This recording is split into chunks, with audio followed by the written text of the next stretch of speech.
Hey there, this is Death Star Killer and welcome to a movie review. I haven't done one of these in a while because generally I only like to review movies I like. It just takes a lot of effort to write out a script for a review and then to film it and edit it and everything else.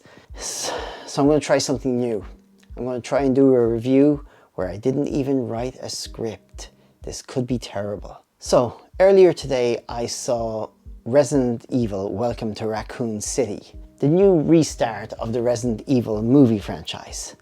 Now I have to say I, for the most part, have enjoyed the old Resident Evil movies. Especially the first, well okay, I won't say the first four, but 1, 3 and 4 I really enjoy. 2 has a lot of good parts in it, but is mostly ruined by that terrible fad of Jason Bourne over-editing, shaky cam editing that was in so many things in the 2000s. Thank God that's over. I also love the Resident Evil video games. When it comes to the old story, I'm going by memories that are like 20, 25 years old. I don't remember all the different characters. Resident Evil Welcome to Raccoon City. The first hour is actually pretty good.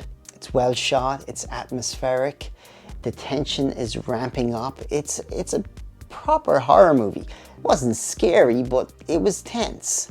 And I really liked how everything looked. The sets were great, everything. And the cast for the most part are quite good.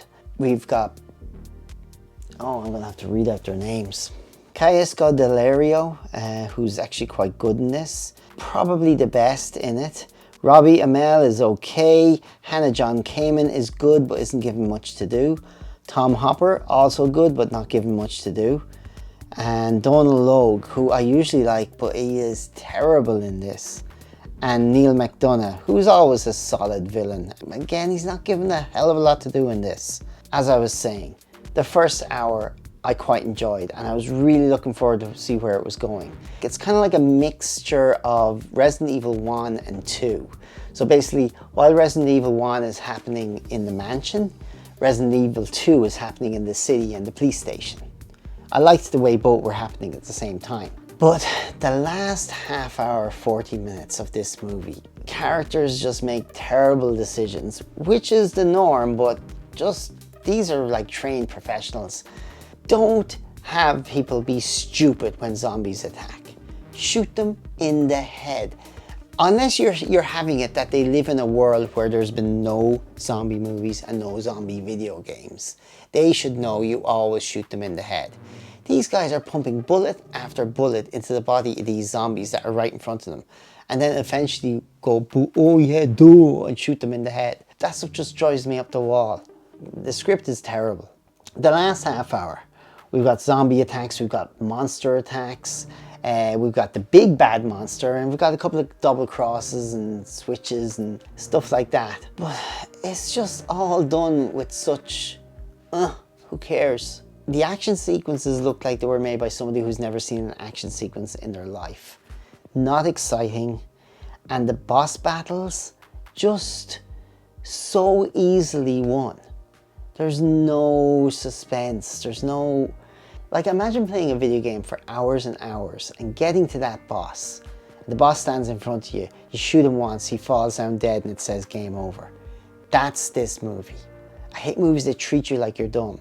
Unless they revel in it, like Fast and the Furious movies. I give them a pass, mostly. Yeah, this movie, fuck it anyway. I was looking forward to like a good Resident Evil movie. That's the other thing.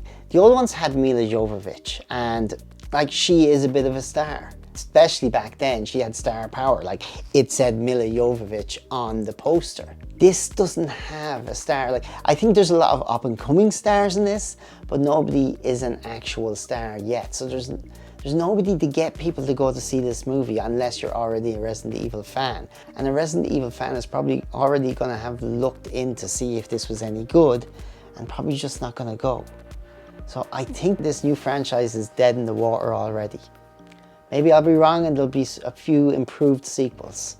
But as it is, this wasn't great.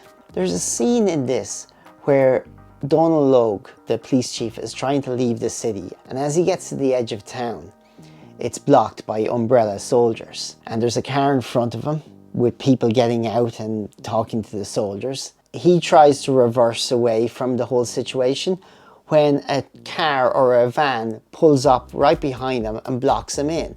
And he screams back at them to reverse, to let him out. But they don't, and in fact they get out of their car. Then we see the people all rushing at the soldiers, and the soldiers start shooting and killing them all. Donal Logue ducks down, and then he sits up, and then he hits reverse, and he reverses out. He didn't turn, he just reverses out. Only 2 minutes earlier, his character was saying how he was blocked in. We saw that person getting out of their car, and now he's reversing through a car that doesn't exist anymore. Like, what? How do I even score this? The first hour is 3.5 stars. The last half hour, 40 minutes, 1.5, 2. So altogether, I'd say I'd give the movie 2.5. I wouldn't give it a 3, because a 3 I want you to take a chance on and watch. 2.5 I only want you to take a chance on if you really, really want to watch it. 2.5 stars. Okay guys, don't forget to like, share and subscribe. Until the next time, this is Death Star Killer, signing off.